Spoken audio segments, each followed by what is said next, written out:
Hello, everyone, and welcome to the Cinema Flow podcast. I'm your host, Zach Abdulbaki, and today I'm joined by a very special guest. He is the writer of the new film Fuze, starring Aaron Taylor Johnson, Theo James, and Sam Worthington. The film is directed by David Mackenzie, who brought you Hell or High Water, and it's an action drama that begins with an unexploded World War II bomb being discovered on a busy construction site in the center of London. Chaos ensues as the military and police begin a mass evacuation against a ticking clock. It's a fantastic film, and I highly recommend that you all watch it at the cinema. It's already out in the UK and it opens in America on April 24th.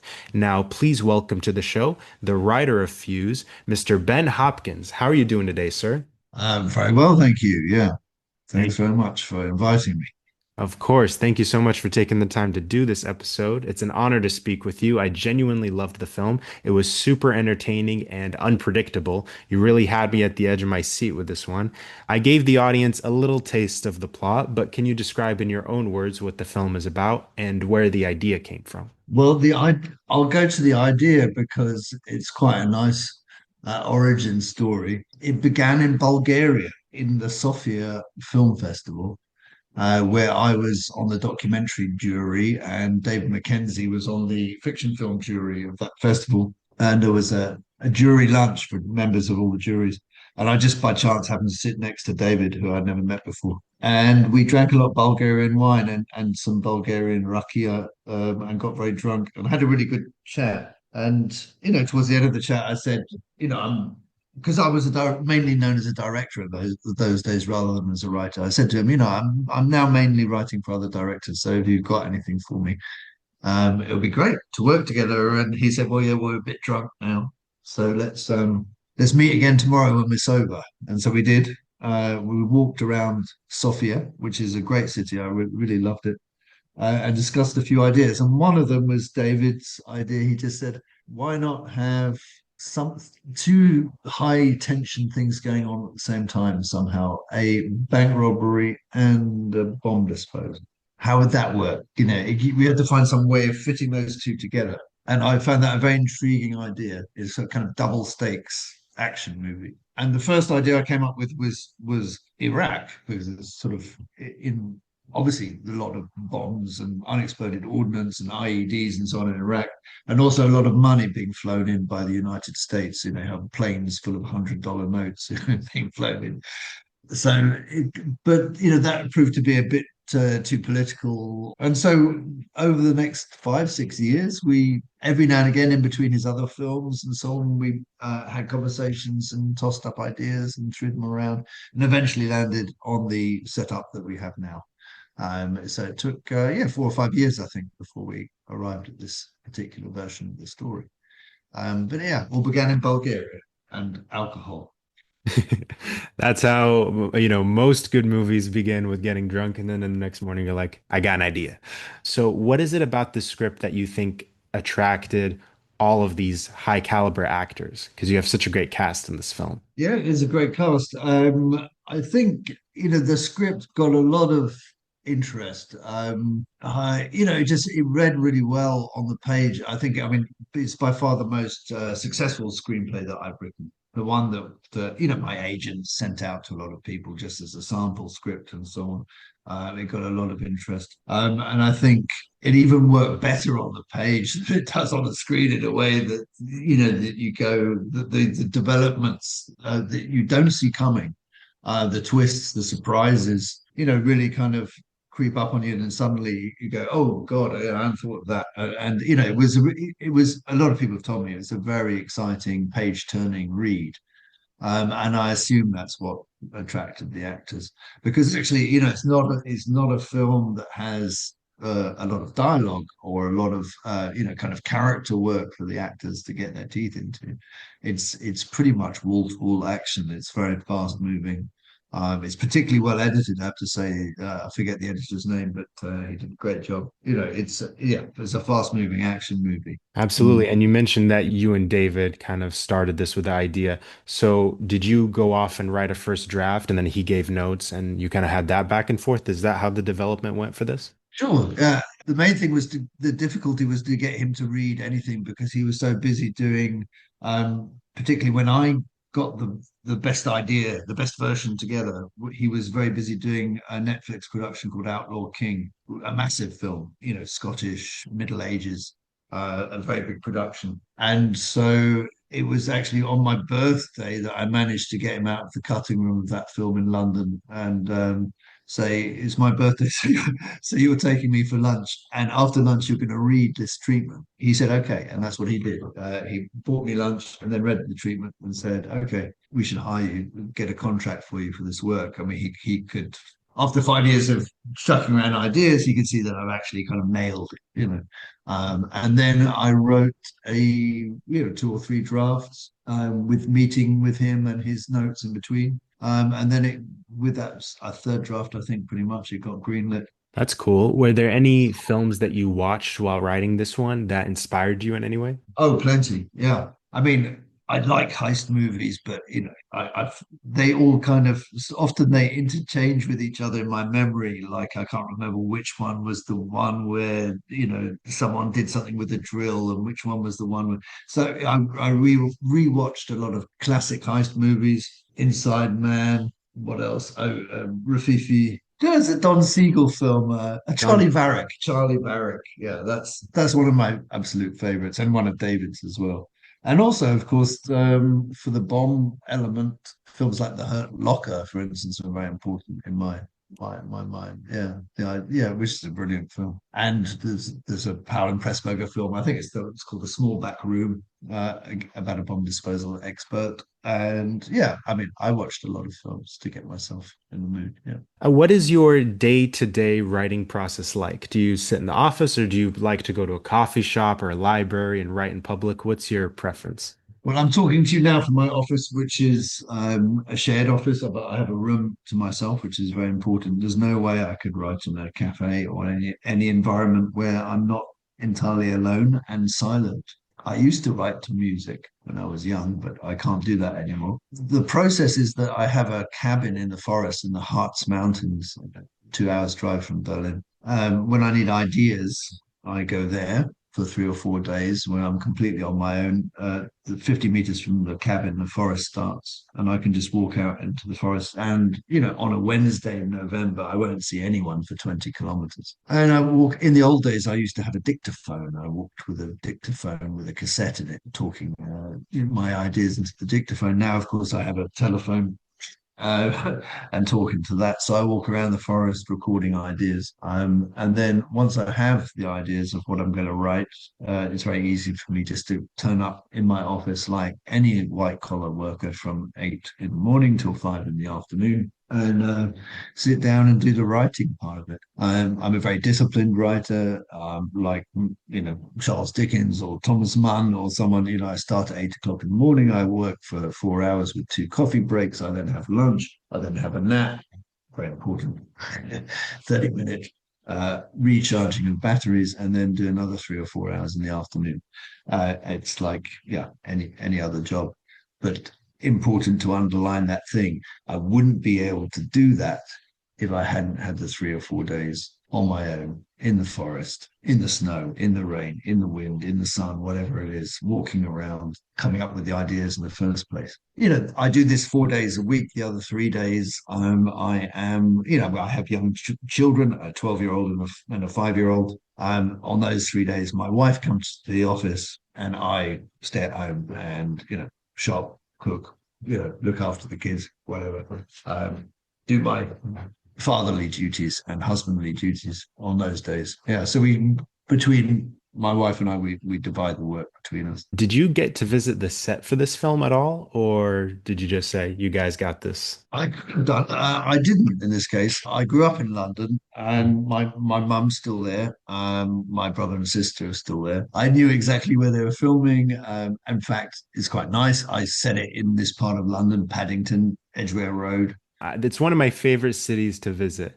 What Mm. is the best cinema in London that people should check out when they visit the city? And also, like, your favorite restaurant in that area? Oh my God. Well, the place where I nearly lived, I mean, I'm a real buff cinephile, is the BFI South Bank, which it has four screens and plays classic films. It's one of the great repertory cinemas in the world. I nearly became one of these people that lives in cinemas. I managed to actually escape cinephilia and actually make films rather than just watch them as a profession. But that's definitely the best cinema, I would say. What has sparked the initial interest for you to go to film school? Was it just that you were a big movie fan growing up? Well, I knew at quite early age that I wanted to be a writer. I mean, from the age of 9 or something, I have written pretty much every day of my life. I used to come home from school and write a poem or something like that. I mean, as young as 9 or 10. When I was 11, I wrote my first novel. When I was 14, I wrote my first play. So I've been a kind of obsessive writer from a very early age. And it was when I was about 16 that I discovered a teacher at the school made a deal with a local cinema called the Everyman Cinema. That if we got in before 5, we only had to pay 50 pence to go in. I took up this offer, and the first film I saw was La Dolce Vita by Fellini. And I had no idea that there was this kind of cinema. I had seen, Raiders of the Lost Ark, Star Wars, E.T., those kind of 70s and early 80s classics. And I was a bit unaware of this kind of art cinema tradition. And seeing La Dolce Vita on a big screen, it blew me away. I went back 2 more times that week. And from then on, I was a cinephile. I used to go regularly to that cinema and then all the other repertory cinemas in London at the time. There were lots back then. This was even before VHS players, or VHS was just coming in. So home video was not so much of an option in those days. But then this love of writing and the love of cinema sort of combined as an idea. And then when I went to university, I directed student theatre. And the first play I did won an award, and I realized that I was obviously quite good at directing. So I then became a successful student theatre director. So somehow directing, writing, and the love of cinema all kind of combined in some kind of magical, alchemical way in my early 20s. And I realized that this is probably what I wanted to do with my creativity, more than, I could maybe have gone in direction theatre, I could have maybe gone in direction literature, and I did later write novels. But to begin with, I thought I'm going to be a filmmaker. So this is why I applied for film school and went in the cinema path and not theatre or literature. Well, that's still cool though that you got to do literature as well. I read that you have a book called Cathedral, if I'm not mistaken. You can That's tell me right. Yes. And if you were to see Fuze and then read Cathedral, you'd probably be rather confused because Fuze is a sort of popcorn, fast moving action movie. And Cathedral is a slow, meditative book about the building of a cathedral in the Middle Ages in the Upper Rhineland. And over 600 pages and 50 years, we see the development of a town called Hagenburg, a fictional town which is loosely based on Strasbourg. And so a very, very different piece of work. But it shows, let's say the variety of my work from, yeah, from historical novels to action movies. Absolutely. I mean, well, the hallmark of a good writer is variety and also original ideas. And people always say Hollywood doesn't have original ideas, but I think Fuse is an example of a really good one. As we mentioned before, there's Aaron Taylor Johnson, Theo James, Sam Worthington, a lot of big stars. What was it like seeing them take your characters from script to screen? It was very good to see the characters come alive. I really love Theo James as an actor.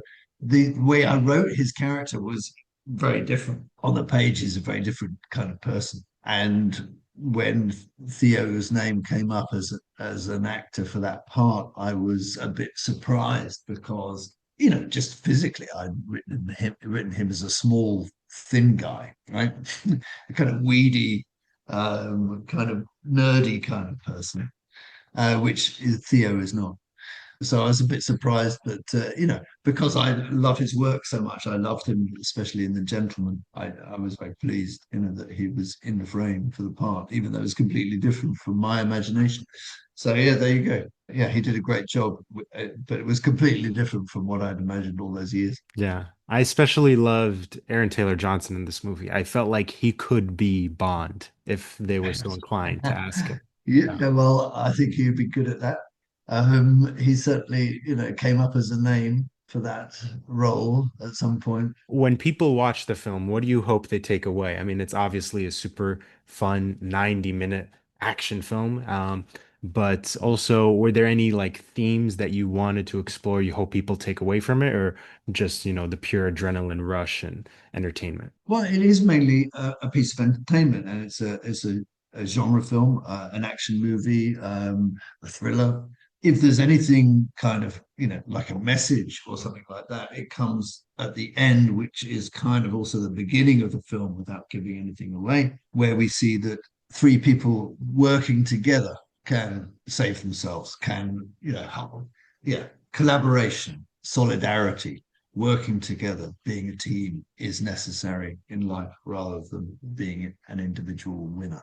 That was, if anything, that's the message of the film. Absolutely. That's a great grace note to end the film on. And you described it well without spoiling it. And I think it is such a fun, entertaining movie that, I feel like my parents are gonna love. Like people will call this a dad movie. I mean, I loved it as well. I think it's good for all ages, but I think especially, slightly older audiences who are, not really interested in the Mario movie are gonna love this one when they see it. Yeah, it's right. It's up against the Mario movie in the UK, opened the same weekend. And yeah, I assume people have thought about this and know what they're doing. Yeah, I've seen it described on the internet as a dad movie. I was a bit perplexed by that to begin with, but then I thought, I'm a dad. David Mackenzie is a dad. So, we had 5 children between us.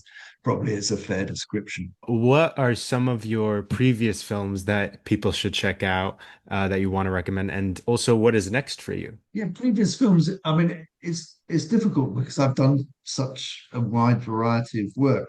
As a director, I directed 8 feature films, 4 of which are documentaries, 4 are fiction features, 3 of which are in Turkish. Let's say The Nine Lives of Thomas Katz, my second feature film, a very unusual film about the apocalypse in London. The reason it's very much a London film like Fuze, but a completely different one. So that would be the one to look for. The Nine Lives of Thomas Katz. And what am I doing next? I think what looks to be next will be a film called A Waiter in Paris, which is adapted from a book by Edward Chisholm. It's a great book. It's a non-fiction book about Edward Chisholm's own experiences as a young man working as a waiter in Paris.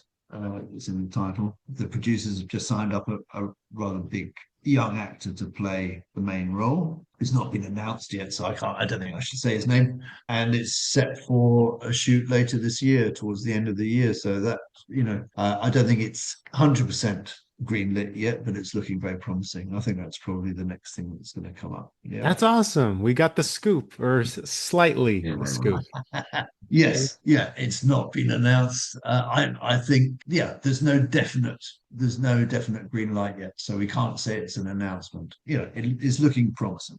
Looking Yeah. promising. And that's your writing. Is there a director on that one, or are you? Yeah, I'm the sole writer of the adaptation. The director is Peter Hoare, Hoar, whose work for television has been highly regarded.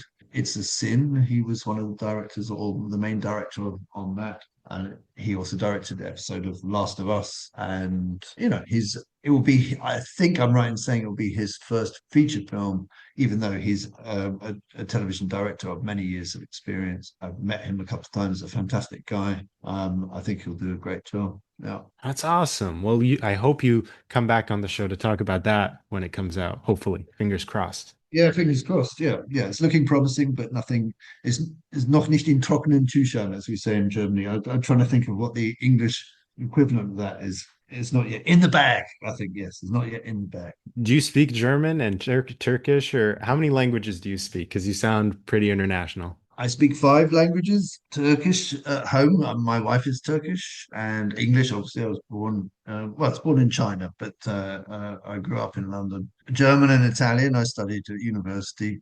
I live in Germany now, and French. I did at school. And the waiter in Paris.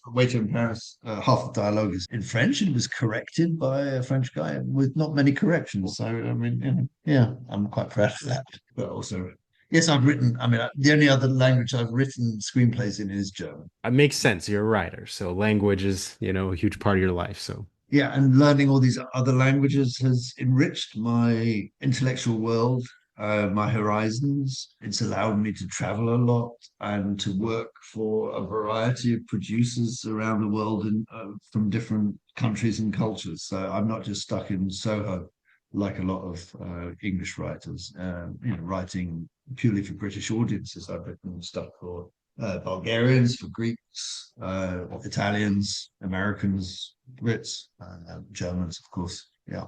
So learning languages is a good thing to do. Sir, I want to thank you so much for taking the time to do this episode. I truly loved the movie. It was an honor to have you on the show. And I just want to remind the audience that they should all go watch Fuse in cinemas, currently playing in the UK, but coming out in the US on April 24th, courtesy of Roadside Attractions. And I hope to have you back on the show when your next film comes out. Okay, that would be great. Thanks very much indeed. Thank you. Awesome. Well, that does it for today's episode of the Cinema Flow podcast. Thank you all for listening. Stay safe, and I'll see you next time.